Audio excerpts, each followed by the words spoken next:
Hello বন্ধুরা, good evening everybody. তো আমরা আলোচনা করব মোস্ট ইম্পর্টেন্ট কিছু, যেগুলো পরীক্ষার জন্য খুব ইম্পর্টেন্ট, যেগুলো সাধারণত ফ্রিকুয়েন্টলি আক্স, অর্থাৎ বারবার পরীক্ষায় জিজ্ঞাসা করে সেই সমস্ত ওয়ান ওয়ার্ড সাবস্টিটিউট, সেইগুলো নিয়ে আমরা আলোচনা করব। এখানে অনেক আছে, সবগুলো কিন্তু আমাদের পরীক্ষা আসে না। যেগুলো এসএসসি পরীক্ষা, বিভিন্ন উঁচু লেভেলের পরীক্ষা, সেগুলোতে অনেক কঠিনগুলো আছে। তো আমরা সেগুলোই নিয়ে আলোচনা করবো, যেগুলো খুব ইম্পর্টেন্ট। দেখো 384 নম্বর কোশ্চেনটা কি আছে, বলছে ওয়ান হু হেট ওম্যান, অর্থাৎ যে ব্যক্তি মহিলাদের ঘেন্না করে তাকে আমরা কি বলি। খুবই ইম্পর্টেন্ট কোশ্চেন, এটা অনেকবার বিভিন্ন পরীক্ষা এসেছে। তাকে কি বলা হয়? দেখো মিসোগ্যামিস্ট কথার অর্থ কি? মিসোগ্যামিস্ট কথার অর্থ, প্রত্যেকটা অপশান থেকে কিন্তু কোশ্চিন হয়। তো প্রত্যেকটা কোশ্চিন অপশানগুলো যদি আমরা জানি, তাহলে কিন্তু অনেকগুলো আনসার কিন্তু আমরা জেনে যাব কোশ্চিনগুলো, অপশানগুলো অ্যানালাইজ করার মাধ্যমে। তো মিসোগ্যামিস্ট কথার অর্থ হচ্ছে যে ব্যক্তি কি করে, বিবাহ অর্থাৎ বিয়ে করতে চায় না, অর্থাৎ বিয়ে বিদ্বেষী, অর্থাৎ যে ব্যক্তি বিয়ে করতে চায় না, অর্থাৎ কি বিয়েকে পছন্দ করে না, তাকে বলা হয় কি মিসোগ্যামিস্ট বলা হয়। আর অ্যাম্বিভার্ট, অপশন বি বলছি অ্যাম্বিভার্ট মানে কি, যে ব্যক্তি ইন্ট্রোভার্ট এবং এক্সট্রোভার্ট। ইন্ট্রোভার্ট আর এক্সট্রোভার্ট মানে কি, যে অন্তর্মুখী এবং বহির্মুখী উভয়। অর্থাৎ কি অন্তর্মুখী মানে কি, যে আমরা বলি না পড়ার সময় যে ছেলেটি অন্তর্মুখী, মানে সবসময় স্কুলের লাস্ট বেঞ্চে বসে নিজেকে লুকিয়ে রাখে, তাকে বলা ইন্ট্রোভার্ট। আর এক্সট্রোভার্ট মানে কি, যে সবসময় সব কিছুতে আগে, মারামারি হলেও সে আগে, পড়াশোনায় আগে, সব কিছুতে সে আগে, অর্থাৎ সেটা হচ্ছে এক্সট্রোভার্ট। তাহলে যে ব্যক্তি ইন্ট্রোভার্ট এবং এক্সট্রোভার্ট তাকে বলছে কি অ্যাম্বিভার্ট। ঠিক আছে, এটাও কিন্তু পরীক্ষার জন্য ইম্পর্টেন্ট। অপশন 3 দেখো, বলছে মিসানথ্রোপ। এই যে শব্দটা আমরা পেলাম মিসানথ্রোপ, এইটার মানেটা কি, যে ব্যক্তি মানুষকে ঘেন্না করে, অর্থাৎ মানুষকে অপছন্দ করে, মানুষকে লাইক করে না, তাকে বলছে কি মিসানথ্রোপ। ঠিক আছে। অপশান 4 দেখো, মিসোগাইনিস্ট কথার অর্থ হচ্ছে যে ব্যক্তি মহিলাদের অপছন্দ করে, শুধুমাত্র মহিলাদের অপছন্দ করা হলে হবে কি মিসোগাইনিস্ট। আর যদি মানুষকে অপছন্দ হয় তাহলে হবে কি মিসানথ্রোপ। ওকে, তাহলে আনসার এখানে অপশন 4। তারপরে নেক্সট কোশ্চেনটা দেখো, ইম্পর্টেন্ট আছে, যে one who can not B corrected, এমন একজন ব্যক্তি যাকে কখনো সংশোধন করা যায় না, তাকে কি বলা হয়? অপশান এ দেখো কি বলছে, ইনকারেজিবল মানে হচ্ছে কি অসংশোধন, অর্থাৎ যাকে সংশোধন করা সম্ভব নয় তাকে বলছে ইনকারেজিবল। তাহলে এখানে আমাদের আনসার তো পেয়েই গেলাম, অপশান এ হবে এটার সঠিক আনসার। অপশান বি কি বলছে দেখো, হার্ডেন্ড কথার অর্থ হচ্ছে কোনো কিছুকে শক্ত করা, কোনো কিছুকে শক্ত করাকে বলছে কি হার্ডেন্ড। অপশান 3 বলছে ইনভুলনারেবল কথার অর্থ হচ্ছে যাকে সহজে পরাজিত করা যায় না, বা যাকে মানে কি করা যায় না, উইক করা যায় না, কাউকে দুর্বল করা যায় না, এমন জিনিস হচ্ছে কি ইনভুলনারেবল। অর্থাৎ যে ব্যক্তিকে কখনো সহজে অ্যাফেক্ট করা যায় না, ক্ষতি করা যায় না, তাকে বলছে কি ইনভুলনারেবল। আর অপশান 4 কি বলছে দেখো, অপশান 4 বলছে ইনকিউরেবল কথার অর্থ কি? ইনকিউরেবল কথার অর্থ হচ্ছে যে, এটা বলতে পারি এটাও কারেক্টের কথা, অর্থাৎ যাকে সংশোধন করা যায় না। কিন্তু এখানে কি সংশোধন? তার ব্যাড হ্যাবিট। সাপোজ ধরো একজন ব্যক্তির কিছু ব্যাড হ্যাবিট রয়েছে, খারাপ অভ্যাস, তার খারাপ অভ্যাসগুলোকে কখনো ইমপ্রুভ করা যায় না, সেহেতু আনসারটা হবে কি ইনকিউরেবল, ঠিক আছে, ইনকিউরেবল। কিন্তু এখানে বলছে one who can not B corrected, এখানে ব্যাড হ্যাবিটের কথা বলা হয়নি, এখানে সমস্ত কিছু বলা হয়েছে, তাই অপশান এ হবে এটার আনসার ইনকারেজিবল। তারপরে নেক্সট কোশ্চেনটা আমরা দেখবো, এখানে দেখো বলছে a person who consume human flash, অর্থাৎ যে ব্যক্তি মানুষের মাংস খায় তাকে কি বলা হয়? সাধারণত মানুষ তো মানুষের মাংস খায় না, কিন্তু যারা খায় তাদেরকে কি বলা হয়? অপশন 4 এখানে সঠিক আনসার, অপশন 4 ক্যানিবিয়াল বলা হয়। খুব ইম্পর্টেন্ট, মনে রাখবে, ক্যানিবিয়াল বলা হয়, অর্থাৎ যে ব্যক্তি মানুষের মাংস খায় তাকে বলা হয় কি ক্যানিবিয়াল। আর অপশন 3 কি বলছে, কার্নিভোর। কার্নিভোর কথার অর্থ হচ্ছে যারা মাংসশাসী, যেমন হচ্ছে বাঘ, হরিণ, এরা হচ্ছে কি কার্নিভোর। অপশন 3। তাহলে এখানে আমাদের সঠিক আনসার কি হলো, এখানে আমাদের সঠিক আনসার অপশন 4। এই এই এই কোশ্চেনটা খুব ইম্পর্টেন্ট। দেখো এই কোশ্চেনটা কিন্তু অনেকবার পরীক্ষায় এসেছে, তো এটা আমরা একটু আলোচনা করে নিই। কী বলছে, one who is unaffected or indifferent to joy, pain এবং প্লিজার। এমন একজন ব্যক্তি যার মধ্যে কোনো ফিলিংস নেই, এমন একজন ব্যক্তি যার মধ্যে কোনো আনন্দ নেই, কোনো ব্যথা বেদনা নেই, কোনো প্লিজার নেই, অর্থাৎ কি মনোরম বা কোনো কিছু নেই, অর্থাৎ কি শান্তি শৃঙ্খলা বলে কিচ্ছু নেই, তাকে আমরা কি বলবো, তাকে আমরা বলবো অপশন 4 স্টোইক। কি বলবো, স্টোইক বলবো। Option 4 Stoic. তারপর 91-এর কোশ্চেনে দেখো বলা হচ্ছে কি, এ পারসন এমন একজন ব্যক্তি who is greatly respected because of wisdom. অর্থাৎ এমন একজন ব্যক্তি যে কিনা তার অনেক জ্ঞান রয়েছে, সেজন্য সে সম্মানিত। তাহলে সম্মান অর্থাৎ সম্মানীয় ব্যক্তি, তাকে আমরা কি বলবো, অপশন 3। কি হবে, অপশন 3 আনসার হবে সঠিক আনসার। Answer venerable. ভেনারেবল হবে সঠিক আনসার। ভেনারেবল কথার অর্থ হচ্ছে কি, যে কিনা সম্মানীয়। আর ভুলনারেবল কথার অর্থ হচ্ছে কি, ভুলনারেবল কথার অর্থ হচ্ছে যে ইজিলি অ্যাফেক্টেড, যে সহজে কিন্তু দুর্বল হয়ে যায় বা অ্যাফেক্টেড হয়ে যায়। তারপরে কোশ্চেনটা খুব ইম্পর্টেন্ট। দেখো এখানে বলছে an excessively morbid desire to steal. এমন একজন ব্যক্তি যার চুরি করার খুব ইচ্ছা, সে সবসময় চায় চুরি করতে, অভ্যাস। একজন চুরি করে কি অভাবে, আর কেউ চুরি করে স্বভাবে। মানে এমন একজন ব্যক্তি যা চুরি করে কিসের জন্য, স্বভাবে, অর্থাৎ অভ্যাস হয়ে গেছে চুরি করা, তাকে আমরা কি বলবো, সে চুরি করা ছাড়া রাতে ঘুমই আসে না, চুরি করতেই হবে, এরকম ব্যক্তিকে আমরা কি বলবো, অপশন 2 সঠিক আনসার। অপশন 2 সঠিক আনসার কি হবে, ক্লেপ্টোমানিয়া। ক্লেপ্টোমানিয়া কথার অর্থ হচ্ছে যে চুরি করতে পছন্দ করে, তাকে বলা হয় কি ক্লেপ্টোমানিয়া। অপশন বি হবে এটার সঠিক আনসার। তারপর নেক্সট কোশ্চেন দেখো, এই কোশ্চেনটা ইম্পর্টেন্ট। এর আগেও এই কোশ্চেনটা আলোচনা করেছিলাম একটা সেটে, তো খুব ইম্পর্টেন্ট, এটা অনেকবার পরীক্ষা এসেছে। দেখো এখানে কি বলছে, intentional destruction of racial group. অর্থাৎ ইচ্ছাকৃতভাবে কোনো জাতিকে ধ্বংস করা, ইচ্ছাকৃতভাবে কোনো জাতিকে ধ্বংস করা, তাকে আমরা কি বলবো।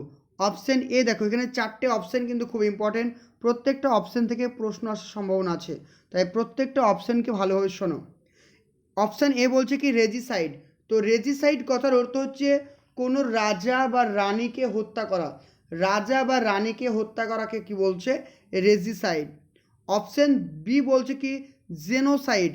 জেনোসাইড কথার অর্থ হচ্ছে কি পুরো জাতিকে হত্যা করা।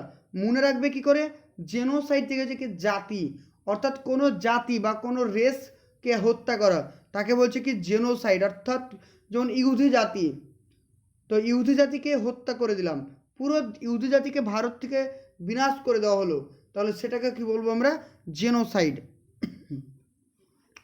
তারপর চলে আসে হোমোসাইড।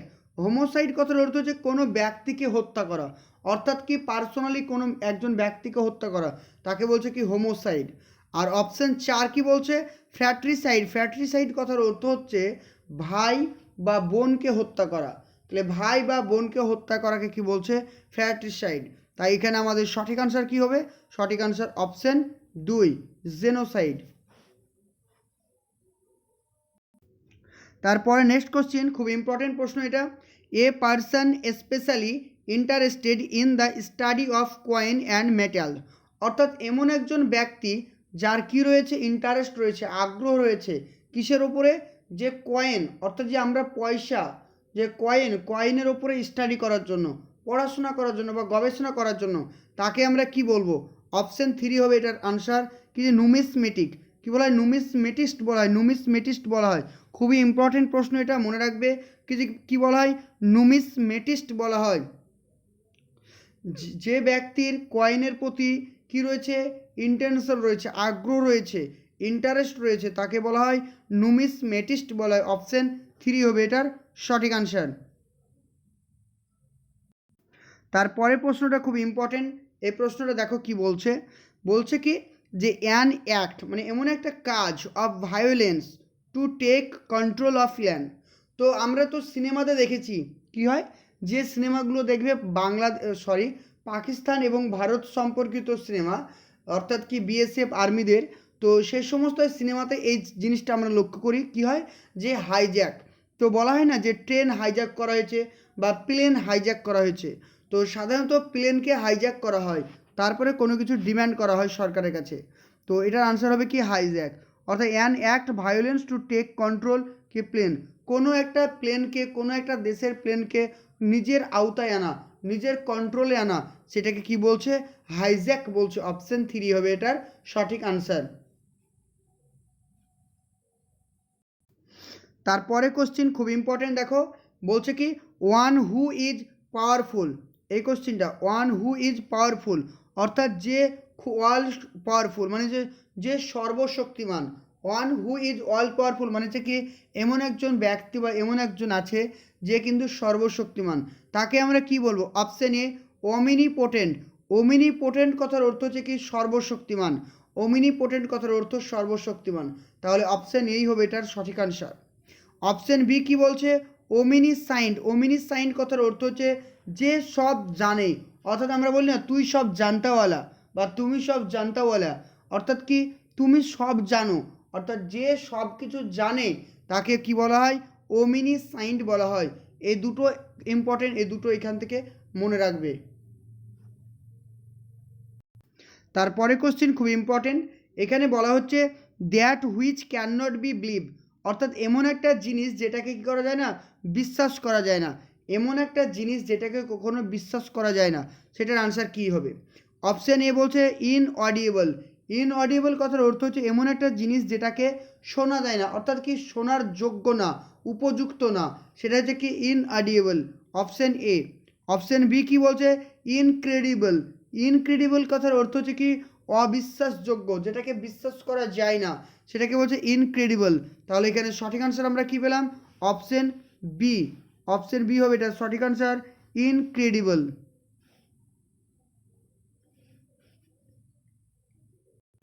তারপরে 400 নম্বর কোশ্চেনে দেখো খুব ইম্পর্টেন্ট প্রশ্ন, এখানে কি বলছে a form of government in which the supreme power rest with the people is, অর্থাৎ কোনো একটা দেশের সমস্ত শক্তি কার ওপর নির্ভর করে, সেটা হচ্ছে জনতা। সেই দেশকে কি বলা হয়, সেই দেশকে কি বলা হয়। অপশন এ দেখো বলছে মোনার্চি। মোনার্কি কথার অর্থ কি যে দেশকে পরিচালন করে কি রাজা বা রানী, তাকে কি বলা হয়, মোনার্কি বলা হয়, তাকে কি বলা হয়, মোনার্কি বলা হয়। আর অলিগ্রেসি কথার অর্থ কি, অলিগ্রেসি কথার অর্থ হচ্ছে কি কোনো একটা দেশ বা কোনো একটা প্রদেশকে কে নিয়ন্ত্রণ করে, কোনো একটা গোষ্ঠী নিয়ন্ত্রণ করে, কোনো একটা গোষ্ঠী নিয়ন্ত্রণ করে, তাকে বলছে কি অলিগ্রেসি বলা হয়। আর অপশন 3 কি বলছে দেখো, অপশন 3 বলছে ডেমোক্রেসি। তো আমরা প্রত্যেকে জানি ভারত হচ্ছে একটা ডেমোক্রেসি কান্ট্রি, আর এখানে ভারতের সর্বশক্তি কার উপরে ন্যস্ত রয়েছে, সেটা হচ্ছে ভারতের জনতার উপরে। কারণ জনতা চাইলে সরকার থাকবে, জনতা না থাকলে সরকার থাকবে না। তাই অপশন 3 হবে আনসার, ডেমোক্রেসি। তারপরে কোশ্চেনটা ইম্পর্টেন্ট, দেখো কি বলছে animal that live in a particular region, অর্থাৎ কোনো একটা ভৌগোলিক অঞ্চল, কোনো একটা নির্দিষ্ট ভৌগোলিক অঞ্চলে যে সমস্ত প্রাণীরা থাকে তাদেরকে আমরা কি বলবো, তাদেরকে আমরা বলবো অপশন এ, সঠিক আনসার অপশন এ ফানা। তো আমরা ইভিএস পড়ার সময় দেখেছিলাম যে Flora and Fanaa, Flora and ফানা, যদি এখানে অ্যানিমাল না থেকে উদ্ভিদ থাকতো, প্ল্যান্ট থাকতো, তাহলে আমরা সেখানে লিখতাম কি ফ্লোরা। আর অপশন বি, এবং যেহেতু এখানে অ্যানিম্যাল আছে তাই এটার আমাদের আনসার হয়ে গেল কি ফনা। অপশন এ সঠিক আনসার। তারপরে কোশ্চেন খুব ইম্পর্টেন্ট, কি বলছে দেখো সেন্ড মানে পাঠিয়ে দেওয়া, or bring somebody back to his own country. তো যেহেতু আমাদের এখন করোনা ভাইরাস, সারা দেশ জুড়ে লকডাউন চলছিল, এখন লকডাউন উঠে গেছে কিন্তু চলছিল, তখন পরিযায়ী শ্রমিকরা কী করছিল, এক জায়গা থেকে এক জায়গায় যাচ্ছিল। বা এটা হয়েছিল যে যেমন সৌদি আরব, সৌদি আরবের লোকেরা কী করছিল, ভারতে আসছিল, তো এটা কে নিয়ে এসেছিল, সরকার নিজস্ব প্লেনে করে নিয়ে আসছিল। অর্থাৎ এটাই এখানে আমি যেটা বললাম এটার মানে সেটাই। তো অর্থাৎ কোনো একজন ব্যক্তিকে নিজের দেশে পাঠিয়ে দেওয়া বা নিজের দেশে আনা, তাকে আমরা কি বলবো, তাকে আমরা বলবো কি রিপ্যাট্রিয়েট বলবো। কি বলবো, রিপ্যাট্রিয়েট। খুবই ইম্পর্টেন্ট কোশ্চেন, অপশন 3 রিপ্যাট্রিয়েট বলবো।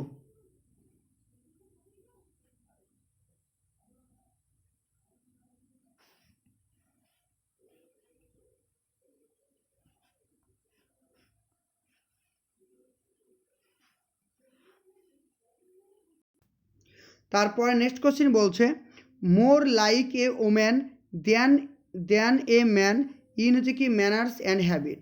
তো ওখানে কি বলছে, একজন ব্যক্তি, আমরা দেখেছি না একজন ব্যক্তি অনেকটা মেয়েলি স্বভাবের, অর্থাৎ তার মধ্যে মেয়েলি ভাব রয়েছে, তাকে আমরা কি বলবো, তাকে আমরা বলবো অপশন 2 কি বলা হবে, ইফিমিনেট।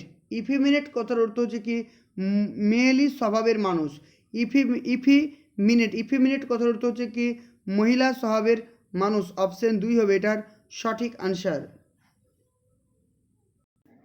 তারপরে কোশ্চিন খুব ইম্পর্টেন্ট, এই ধরনের প্রশ্নগুলো কিন্তু বারবার আমি বলে থাকি যে অনেকবার রিপিট হয়েছে পরীক্ষায়, তো এগুলো পরীক্ষায় আসার সম্ভাবনা কিন্তু অনেক বেশি। আমি সবগুলো করাচ্ছি না, যেগুলো ইম্পর্টেন্ট সেগুলোই বেশি করে করাচ্ছি। দেখো যেহেতু এগুলো প্রত্যেকটাই কিন্তু প্রিভিয়াস ইয়ারে আসা question. Handwriting which is difficult or impossible to read, অর্থাৎ এমন একটা হাতের লেখা যেটা কিনা পড়া যায় না বা বোঝা যায় না, তাকে আমরা কি বলবো, অপশন 3 ইলিজিবল। কি বলা হয়, ইলিজিবল বলা হয়, ইলিজিবল বলা হয়। অপশন 3 হবে এটার আনসার। এখানে স্পেলিংটা দেখো, এখানে হচ্ছে কি আই দিয়ে শুরু, আর এটা কিন্তু ই দিয়ে শুরু, এটা মাথায় রাখতে হবে। আই দিয়ে শুরু হবে, ইলিজিবল কথার অর্থ হচ্ছে কি আই দিয়ে শুরু হবে, যেটার কথা হচ্ছে কি ওয়াই স্পষ্ট। অপশন 3 হবে এটার সঠিক আনসার। তারপরে নেক্সট কোশ্চেন দেখো, বলছে কি science of human mind and behaviour, অর্থাৎ মানুষের ব্যবহার, মানুষের মস্তিষ্ক নিয়ে যে বিজ্ঞান, তাকে আমরা কি বলি, তোমরা প্রত্যেকের জন্য কি বলা হয়, সাইকোলজি। অপশন বি হবে এটার আনসার কি সাইকোলজি বলা হয়। তারপর নেক্সট কোশ্চেন দেখো, এখানে বলছে one who thinks or speak too much of himself, যে নিজেকে নিজের সম্পর্কে বেশি করে কথা বলে, তাকে কি বলা হয়, অর্থাৎ নিজের সম্পর্কে বেশি বলা মানে সে আত্মহংকারী, তাকে বলা হয় কি অপশন 3 ইগোটিস্ট। তাকে বলা হয় কি ইগোটিস্ট। অপশন 3 হবে এটা আনসার, ইগোটিস্ট বলা হয়। যে ব্যক্তি নিজের সম্পর্কে বেশি কথা বলে তাকে কি বলা হয়, ইগোটিস্ট।